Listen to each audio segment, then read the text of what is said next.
Please silence your cell phones and refrain from making any noises in the meeting room. May God bless the United States, the state of Tennessee, and DeKalb County.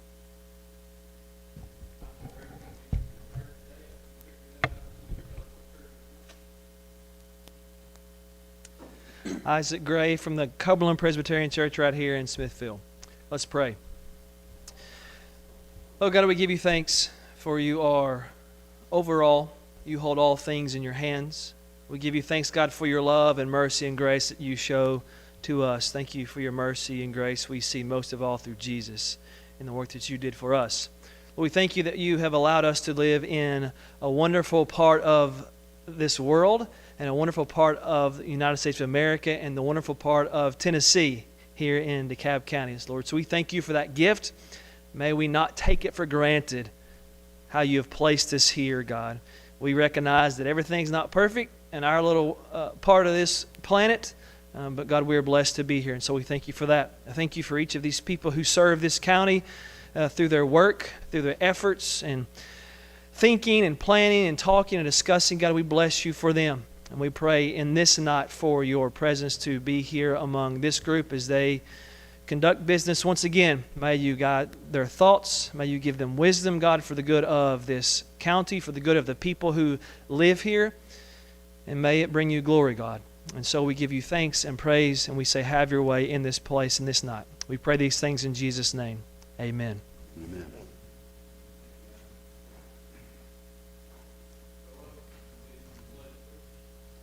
Pledge allegiance to the flag of the United States of America, and to the republic for which it stands, one nation, under God, indivisible, with liberty and justice for all.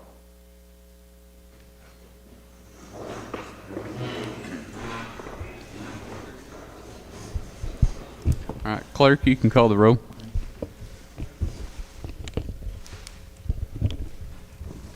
Tom Chandler. Here. Jack Barton. Present. Larry Green. Here. Beth Pafford. Here. Myron Rhodey.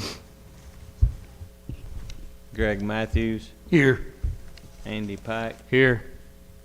Matthias Anderson. Here. Glenn Merriman. Here. Brandon Donnell. Here. Daniel Cripps. Here. Jeff Barnes. Here.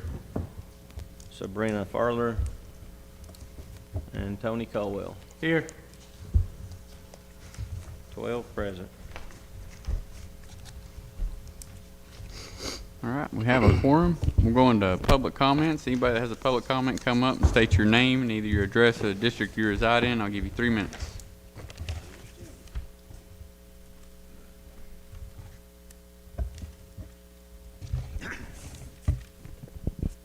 Steve Cantrell, District 5. First, I'd like to wish everyone a happy Thanksgiving, and in doing so, especially those with loved ones and friends separated for whatever reason. Of note, I highlight our emergency responders we see every day and our military members who we don't. As a reminder, there are U.S. military forces armed and ready around the world and under the sea, especially those on the DMZ and the Republic of Korea. What a special holiday to reflect on our blessings. Second, county offices and federal offices were recently closed in recognition of another holiday, Veterans Day. There was an event held in this room to honor our veterans. To the elected officials that were there, such as Chief Green, Fire Chief Green, I think he's here, Sheriff Ray, Road Supervisor Hell, and City Alderman Beth Chandler, and local citizens, thank you for attending. This is an important day of recognition because we are losing our older veterans at alarming rates, such as Korean War veteran James Cantrell, who was buried today. How soon we forget how much so many sacrificed. In less than 2 weeks, December 7th, it will be the 84th anniversary of Pearl Harbor. How soon we forget. By the way, many Tennessee cities had parades honoring their veterans and a real show of patriotism. Third, patriotism. Patriotism is reflected in many ways, in just as many ways, just the opposite, through laziness. Major windstorms have come through DeKalb County, damaging both government and private citizens' flags. Some are replaced and others are not. If I were to go on this stage and cut the bar off the Tennessee flag, you'd be hopefully shocked and upset. But then that would be hypocrisy, since the Tennessee flag on the east side of the courthouse has been in that condition for weeks. Even though concern has been raised with the mayor's office, the condition still exists, not to mention the inability to fly the flags at half-mast. Bottom line, no legitimate excuse for this. Fourth, excuses. I'm tired of citizens and county officials that see a problem and do nothing. For example, I am concerned about vehicle safety on Highway 70, Snows Hill, specifically loaded gravel trucks emerging from SRM's quarry, as well as the semis on up the hill crossing all 4 lanes to go north. There is no warning to traffic coming down the hill, especially county school buses. I contacted TDOT's representative in DeKalb County and described the situation to him. As a result, his office is going to be evaluating the issue on site. Thankfully, to date, no accidents that I'm aware of have happened, but the potential is real. I contacted TDOT because we need to get a jump on the issue by waiting for crash data to start taking action. Thank you. Thank you, Steve. All right, state your name and either your address or the district you reside in, and I'll give you 3 minutes.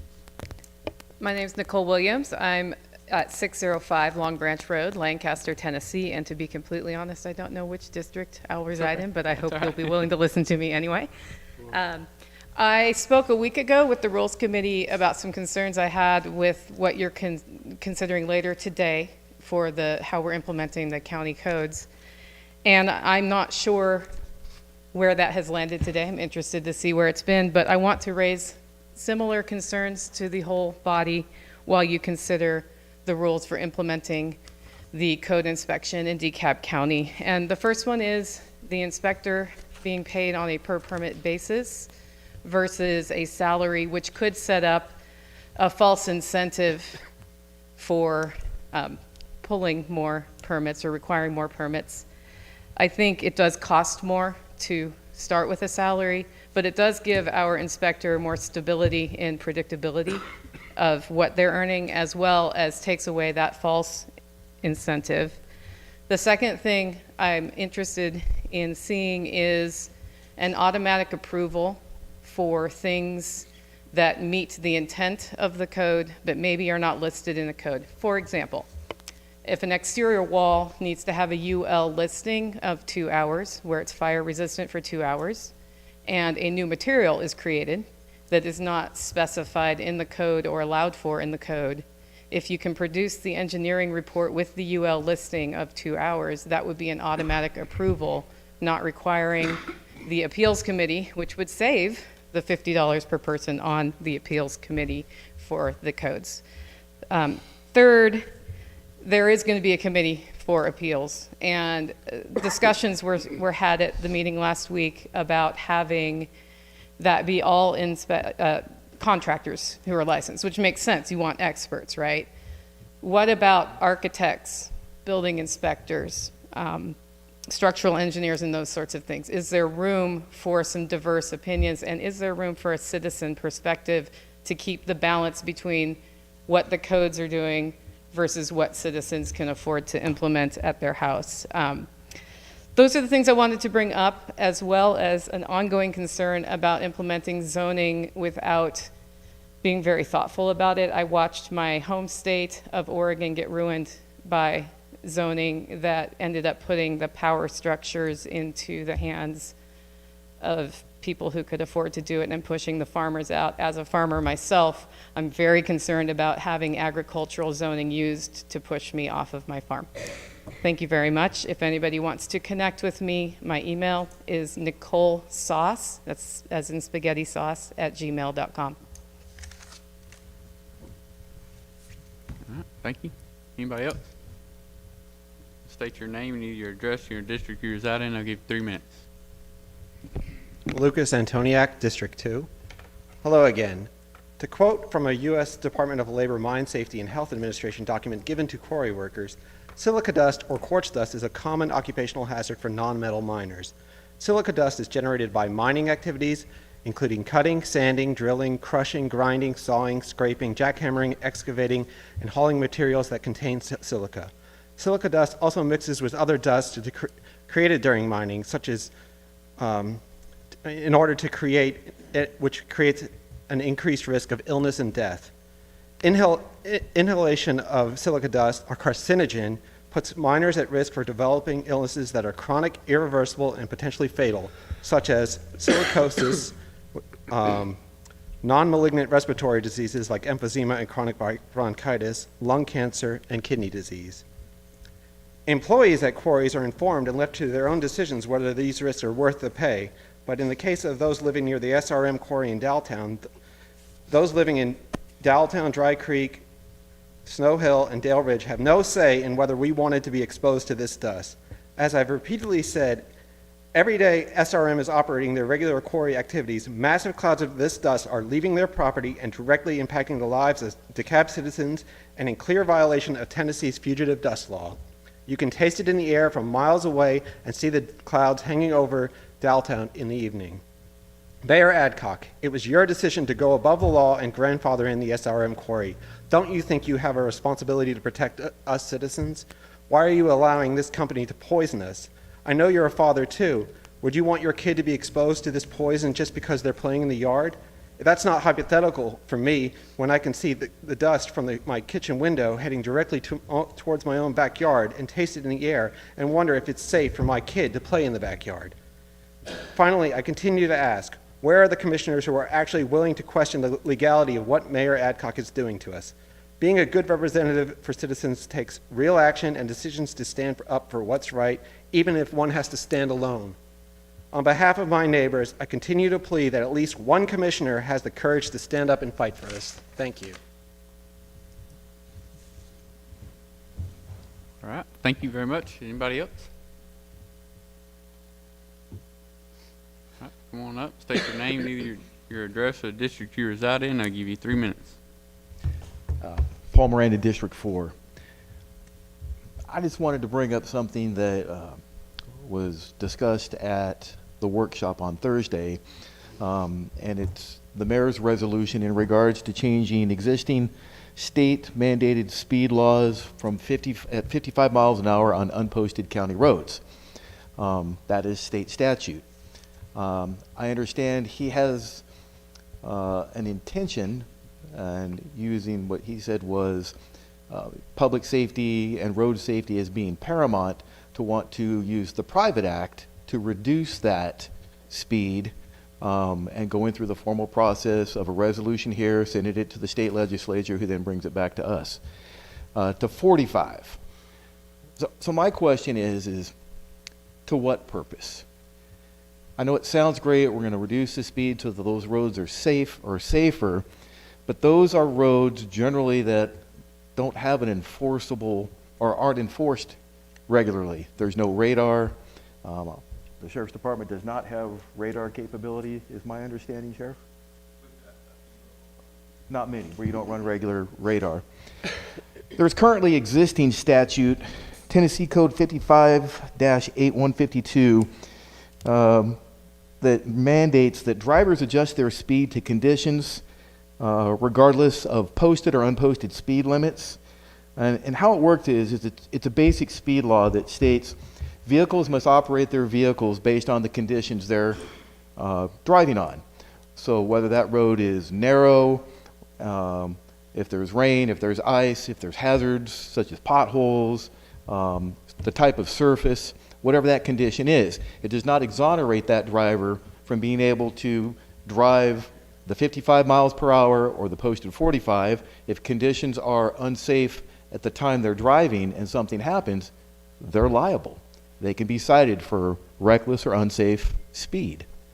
So I'm not sure that going through this process and putting the time and energy is something that's really necessary, per se, when there are many other items that could be addressed that have been brought to this commission and mayor's office's attention. So I'm just curious if during the discussion tonight you could go through that, ask the sheriff here. We have a city representative from the city police department that can talk about basic speed laws and how they apply in regards to that particular resolution that will be discussed later here tonight. Thank you.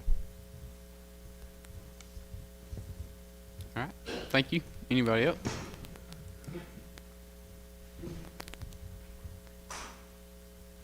All right, Seeing none, we'll move on.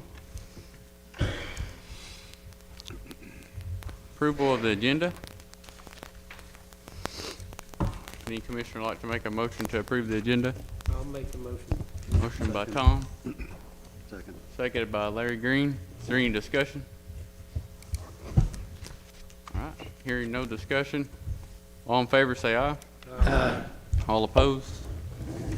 Motion passes. Approval of our October minutes. Any commissioner like to make a motion to approve the minutes from our last meeting? I'll make a motion to approve the minutes from last meeting. All right, motion by Tom, Larry seconds. He rounded off right before you did. Yeah, I so. did. Any discussion? All in favor, say aye. Aye. All opposed? Motion passes. Our financial reports. All we had is the local option sales tax report with a net collection of $695,107.76. Any commissioner like to make a motion to approve the local option sales tax report? I'll make a motion. Motion by Colwell and seconded by Greg Matthews. Any discussion? All in favor, say aye. Aye. All opposed? Motion passes. Fund 101 budget amendments. We had $1,200 coming from fund balance to codes compliance committee fees. This was to establish a building permit appeals board. This was to pay the members of that board. We also had a fund balance debt of $4,001 going to refunds and code compliance to refund individuals and contractors that overpaid for building permits. Since those two are related, I would move that we just put them together and Okay. accept them.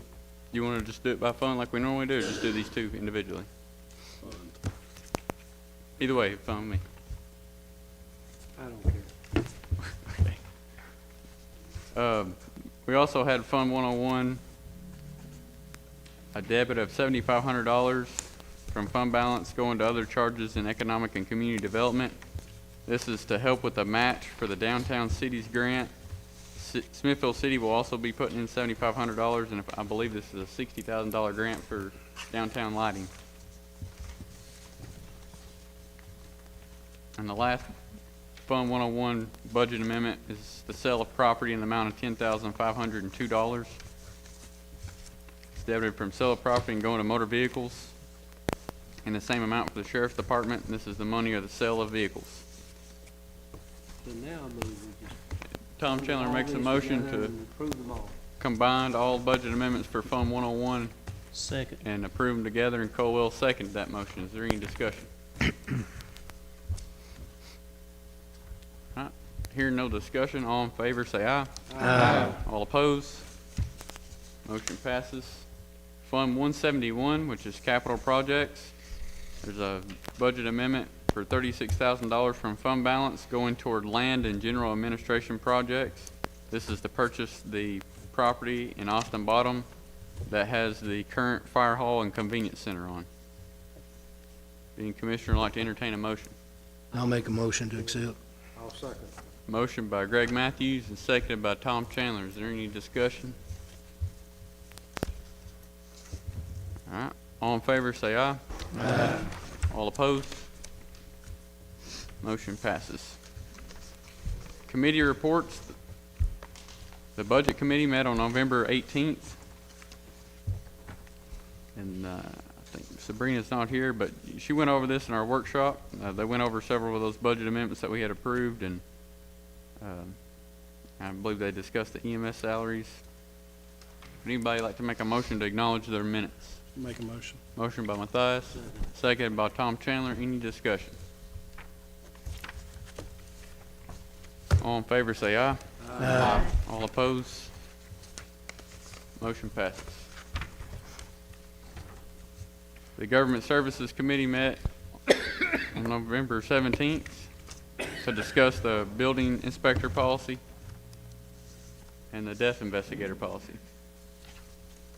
Any commissioner would like to make a motion to acknowledge the minutes? I'll make the motion to acknowledge the Motion by minutes. Greg, seconded by Tom Chandler. Any discussion? All right, all in favor say aye. Aye. All opposed? Motion passes. New business, appointment of committees. We did have several changes in our committees.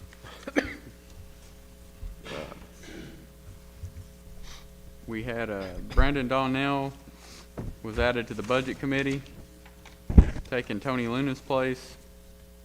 In all the other areas that Tony Luna had been on, we placed Jack Barton there.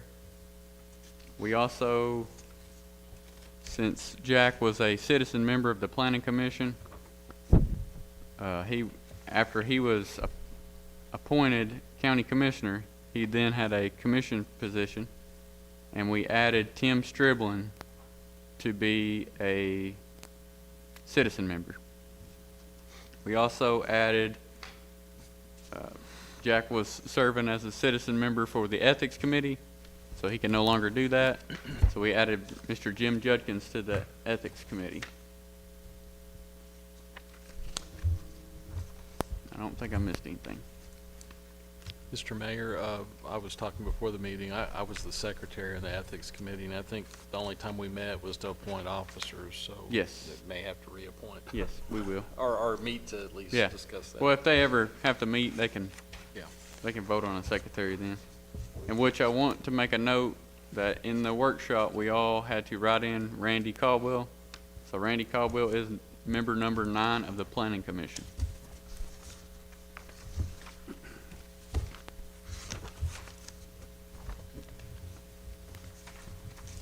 All right, would anybody like to make a motion to accept these appointments? I'll make that motion. Motion by Jack, seconded by Daniel Cripp. Any discussion? All in favor, say aye. Aye. All opposed? Motion passes. Appointment of our Solid Waste and Public Works Director, Chris Chapman, which is up here in front. Would anybody like to make a motion to appoint Chris? I'll make a motion. Motion by Colwell. I'll second it. Seconded by Jack Barton. Any discussion? All in favor, say aye. Aye. All opposed? Motion passes. Approval of our building inspector policy. So you should have a handout for a new building inspector policy. We talked about it in our workshop meeting. The lengthy paragraph on the second page, I believe it was Tom that had raised the question about if somebody had a conflict of interest. So there was language added to remedy that. Would anybody like to make a motion to approve? I'll make that motion. Motion by Larry, Second. seconded by Matthias. Any discussion? All right. All in favor, say aye. Aye. All opposed? Motion passes. Next one is the approval of the meth death investigator policy. You received this document by email since it was very lengthy. I believe you received it on Thursday. Would have been the same night as the workshop, I think. But we didn't have a paper copy of it to go over. Would anybody like to make a motion to approve that policy? I'll make the motion. Okay, motion by Tom, Second. seconded by Matthias. Is there any discussion? Yes, we didn't really talk about this at the workshop meeting, and so I would just like time to digest it a little bit more, and maybe even if Dylan, or if we could have a conversation in our next workshop meeting, just so you, Yeah, or if we can do Dylan's that. there, can explain, if this changes anything, or how this does, or if it just kind of puts into a document, procedures for that. And so I would like to make a motion to table this Okay. until next Yep. month. Okay. You want to make it a motion to Yeah, table? to table the motion we have the, on the floor? Approval of the medical death investigation. I can appreciate Yeah. that this is something that we need to do. Yeah. So, Okay. Anybody like to entertain her motion?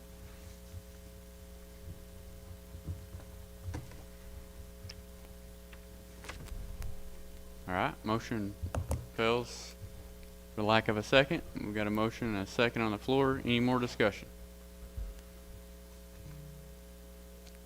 Since we did have a motion to table it, I will do a roll call vote. So clerk, can you call the roll, please? Tony Colwell, No. Jeff Barnes, What are we voting on now? To The table it? medical death investigator policy. On To the policy. approve it. On the policy, to approve the Okay. policy. Approve it. Oh, Yes. to approve it? To approve the policy. You want to change your vote? Yes. Okay. Colwell's a yes and Jeff is yes. All right, go ahead. you were a I yes, voted Jeff? yes. Okay. Daniel Cripps, Yes. Brandon Donnell, Yes. Glenn Merriman, Yes. Matthias Anderson, Yes. Andy Pike, Yes. Greg Matthews, Yes. Beth Pafford, No. Larry Green, Yes. Jack Barton, Yes. Tom Chandler. Yes. 13 yes. Motion passes. Sorry, hold on a second, Matt. Oh. 12 yes, we've got 11 yes, we have 2 absent, 11 yes, 1 no. Motion still passes.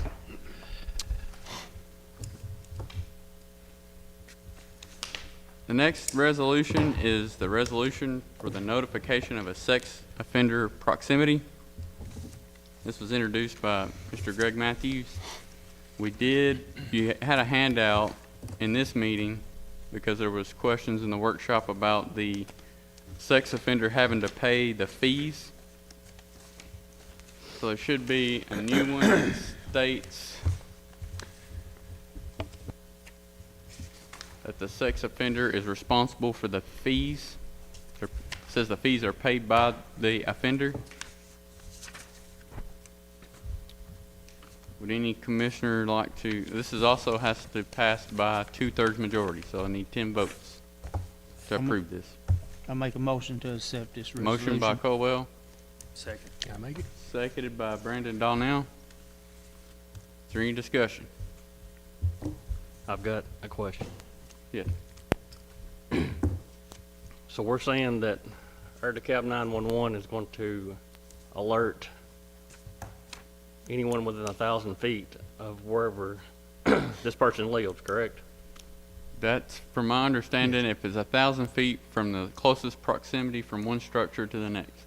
What if this notification doesn't go out and something was to occur? What would be the county's liability at that? I think that's a Hilton question. I mean, we're saying that we're going to send these notifications out to these people, but if it fails to happen and then an offense occurs afterwards, they did not receive that notification, what's their liability? Well, I think the county would have immunity, but it's a good question, and I'll certainly look into it. I think there would be, we have immunity for most things, and obviously if this person committed an offense, that would be a crime, and we wouldn't be responsible for a crime that somebody committed. But I'll certainly delve into that. Off the cuff, and strictly off the cuff, opinion is that we would have immunity. So, while we're in discussion, and I'm sure we all got the emails, because I'm sure this is where this raised from. I would just like to point out that all 8 emails, or 9, is not even from anybody in the state, more or less our county. So how California people should tell us how to protect our children, I think is ridiculous to me, that we even entertain California's way of doing anything. I done reached out to the TBI, I've spoke to them, I spoke to the Sheriff's Department, 911. All of them thinks this is a wonderful thing that this county offers. I would ask this question, does this county do anything right now to alert somebody? We do nothing. At least we're telling these people that, hey, we're here, we're gonna try. They still have to go on, and I'm glad WJLE's here, they still have to go on and register for these notifications. So this ain't gonna be magic phone calls for people. They're gonna have to go on there, call 911, whatever, how that little system works, and they're gonna have to register for this. If they don't register, no, they won't find out. That's on them for that. For what we do now, this is a wonderful thing for our communities.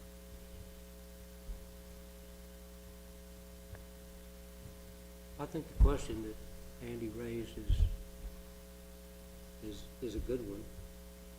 Tom, pull your microphone down, please.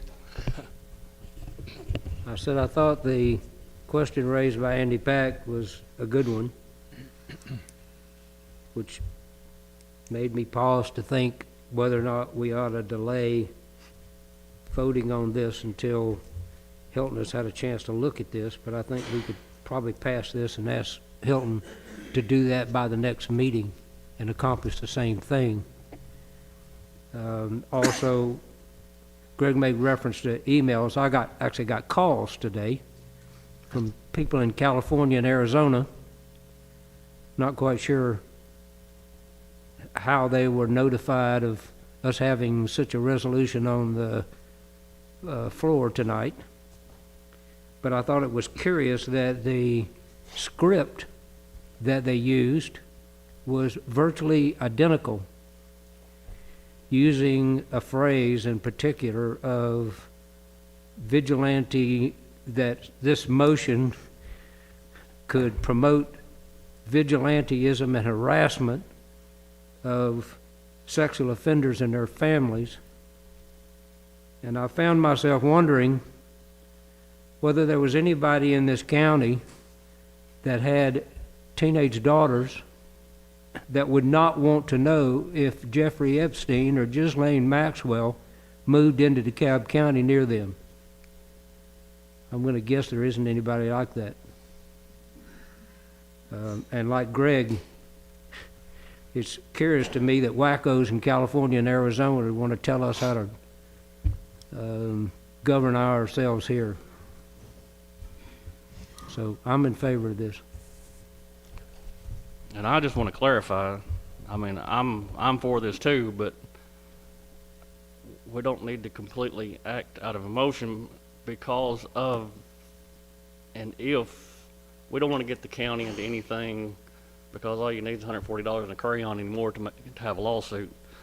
But, I mean, I have no sympathy for anybody that harms a child. I mean, I just want to make that clear. And I think this is a great thing.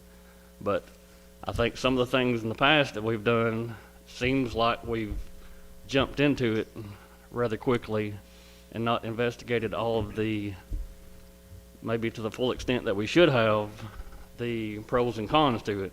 I mean, lots of pros, don't get me wrong. Again, this is, I mean, everything about it is great, but we've got to look at it in the county's best interest too if something was to occur.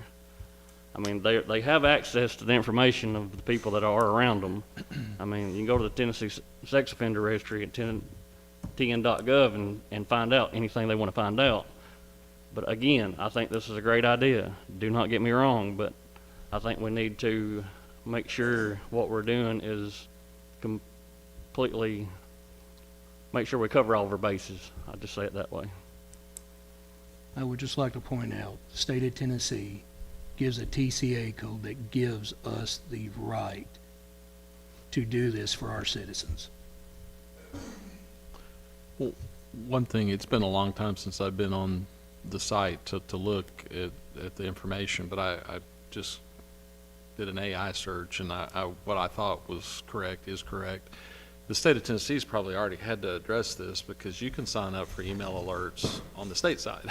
Yes. So you wouldn't necessarily be dependent on us, signing up for the county notification, because I don't remember whether or not it's geography based or if it's just anybody in DeKalb County, but you can sign up to get email alerts when new sex offenders move into the area. So I don't know how close to proximity it is, like what we're talking about with the 911, but you can certainly be aware. And more importantly, I think from the website that the AI search said, if there was a particular offender, you could get even more specific updates about their movements. So these are all issues I'm sure the states had to address too about liability, but There was a case earlier this year that went to the state appeals court regarding adding additional restrictions to sex offenders, and it was basically the case saying, well, if this person was charged before this new restriction came about, then they shouldn't have to follow that restriction. And the state appeals court said no, they still have to follow it. So it's been kicked back, and that was, I believe, May of this year is when the appeals court made their decision on that. So with it being publicly available information, I don't see the issue with it. I mean, people can try to sue. They can try to sue for anything, but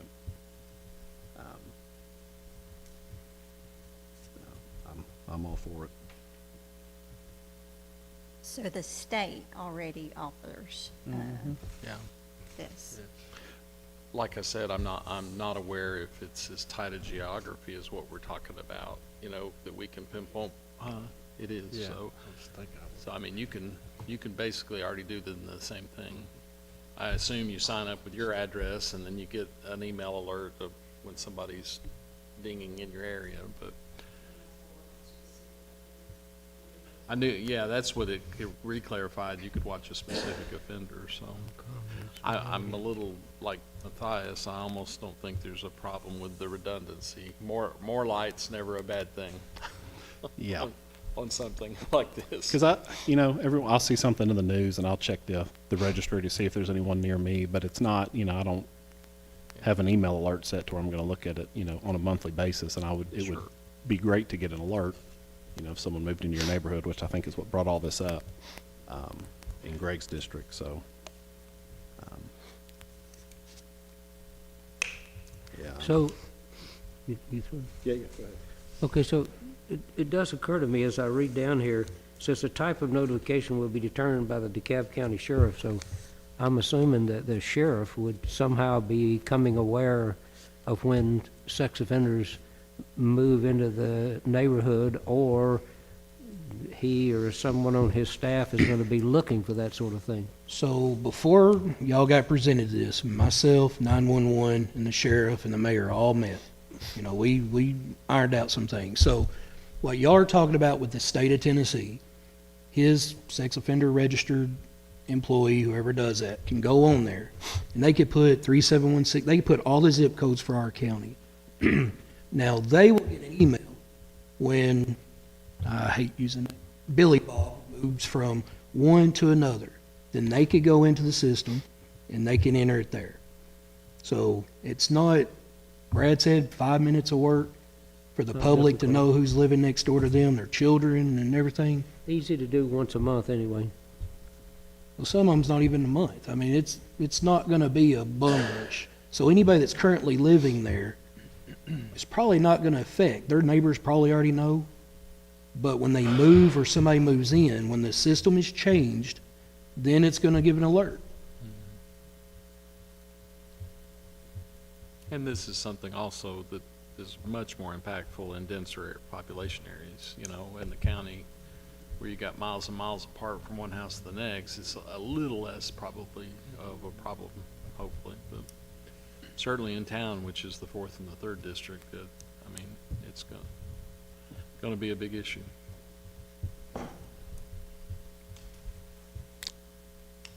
All right, let's take a roll call vote.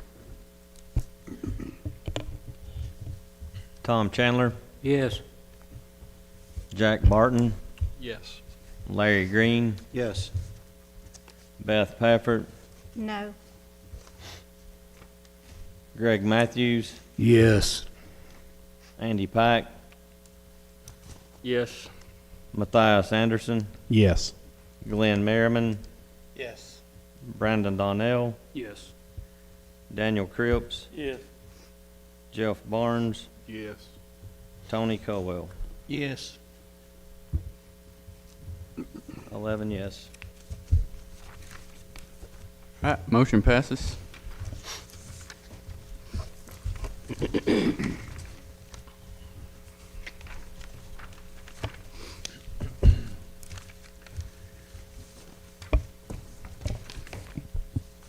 The next item is the resolution for private act to establish speed limits on unmarked and unposted roads and hydrant distance requirements. So we talked about this resolution, which is quite lengthy. The current state statute is that any unmarked or unposted county road has a speed limit of 55 miles an hour. So we had talked about speed limits several years ago and found that it was quite costly and burdensome to try to remedy all those. So I had an idea that we introduce a private act that would address all the unmarked and unposted roads and address that to 45 miles an hour instead of the 55 mile an hour statute. So this does not count any city road or state highway owned property. And there's still language in here that says you can't go over, obviously you still can't break the statute of going over 55, but any other road would have to be posted. So this doesn't cost any money to anybody. This is just saying that anything that doesn't already possess a sign is 45 miles an hour instead of 55. So. I can make a motion that we refer this to Health, Education, and Public Welfare for more study. Okay. A motion by Larry to take it to the Health, Education, and Public Welfare Committee, and that was seconded by Caldwell. Is there any more discussion? I would just like to say that everybody I've talked to kind of didn't understand at the time that their road was 55 mile an hour. Mm-hmm. They thought 45 was high until I told them that it was 55 to start with. And then they've all seemed to be okay with this, so. And I mean, you can argue that it's a waste of time, I believe, is maybe what one person said, but I feel like addressing the speed limit, that there's not really anything wrong with that. I don't feel like we're wasting our time or anything like that. So I think it's relevant to what we're talking about, and as well as the fire hydrant distances.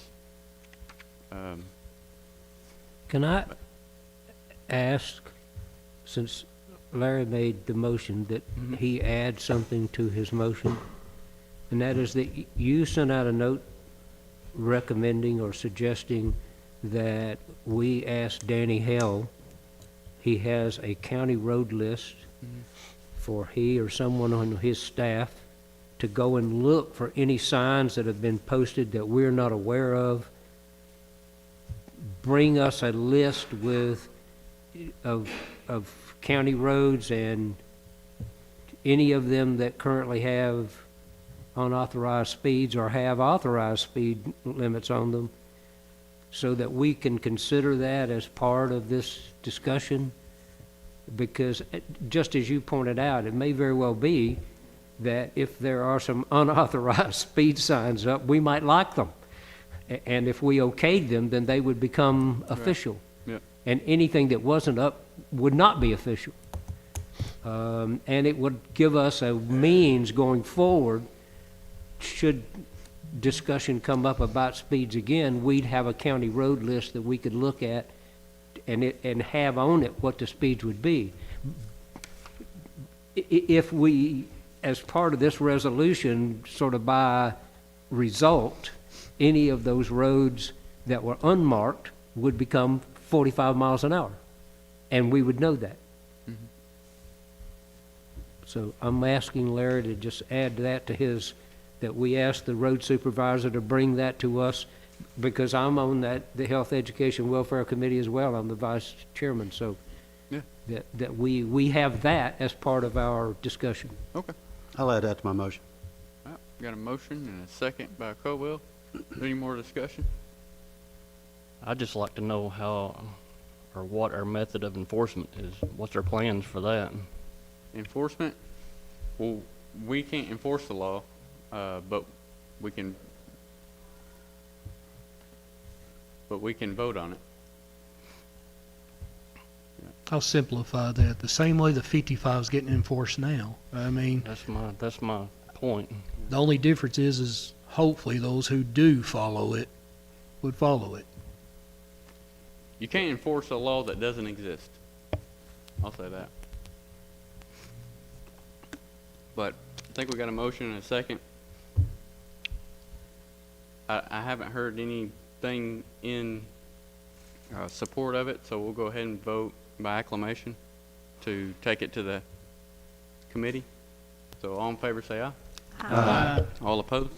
All right. Motion passes. Sheriff surplus list. There's 15 rifles with a letter that is wanting to deem these 15 rifles as surplus. Would anybody like to make a motion to approve? I'll make that motion. Motion I'll by second. Jack, seconded by Matthias. Any discussion? All in favor say aye. Aye. All opposed? Motion passes.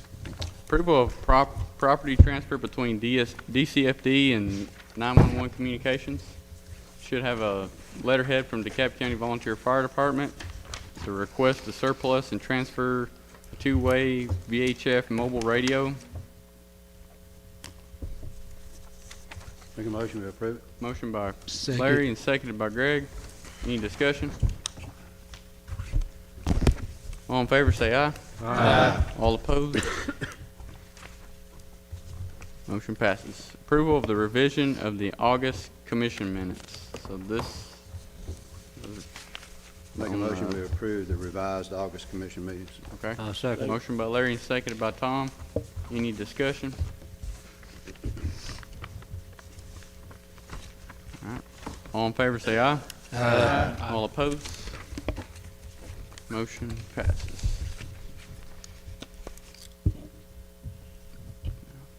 Any other business?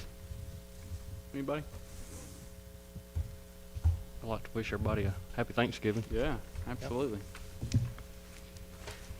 All right. Notaries. Judy, I didn't get the notaries in here. You got